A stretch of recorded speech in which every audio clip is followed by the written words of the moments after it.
there, welcome to today's lesson.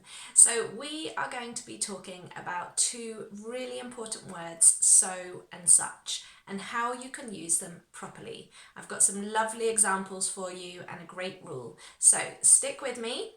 But first, I just want to let you know that I have had lots of lovely emails from English learners recently. So if you've sent me something, thank you. I really appreciate getting your emails.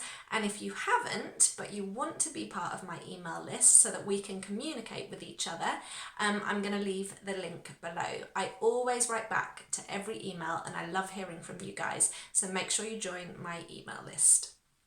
Okay, so on to so and such. We're going to start with a simple rule and then I'll build up and show you how you can use it in a natural way.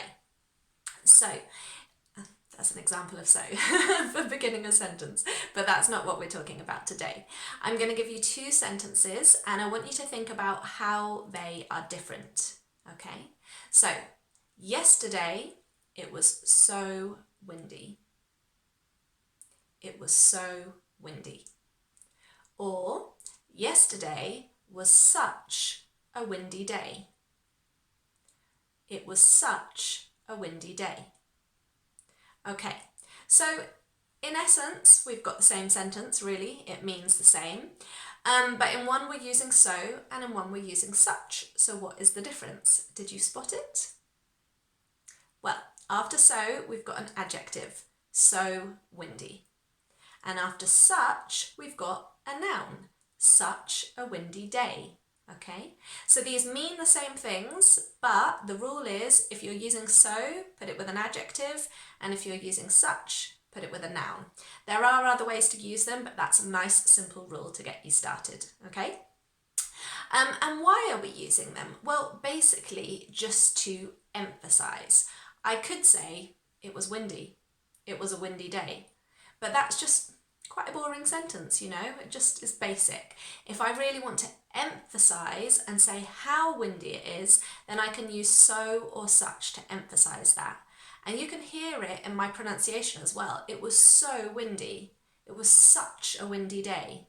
So we make these words stronger and it's emphasising the meaning behind the sentence. Does that make sense? Okay, so just try that one after me.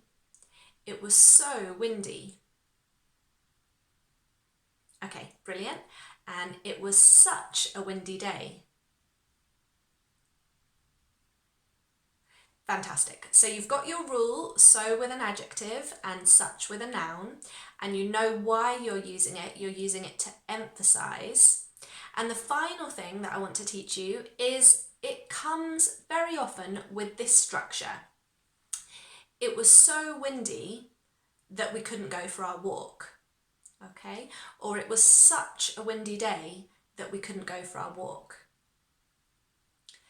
The waiter was so rude that we complained to the manager. The service was so bad that we asked for a refund. It was such a horrible experience that we wouldn't go back again. So can you see how you've got this clause at the end with that we asked for a refund, that we complained to the manager, that we wouldn't go back again, that we couldn't go for our walk? These are results of the situation, okay? So we very often use it with a result. It was such a windy day that we couldn't go for our walk. The service was so bad that we complained to the manager. And that is such a lovely way, another example there, such a lovely way. That is such a lovely way to use these two little words to make fantastic sentences. So you've just got these tiny words, so and such, and you can turn it into an amazing sentence. But now I'm going to give you a little quiz. So have a look at this quiz, and if you think you know the answer, leave it in the comments below and I'll check for you. All right, so the quiz is coming up onto your screen now. Have a read of these sentences and decide for each sentence if you're going to use so or such. And if you think you know, put it in the comments below. Okay, fantastic. I will see you in the next lesson.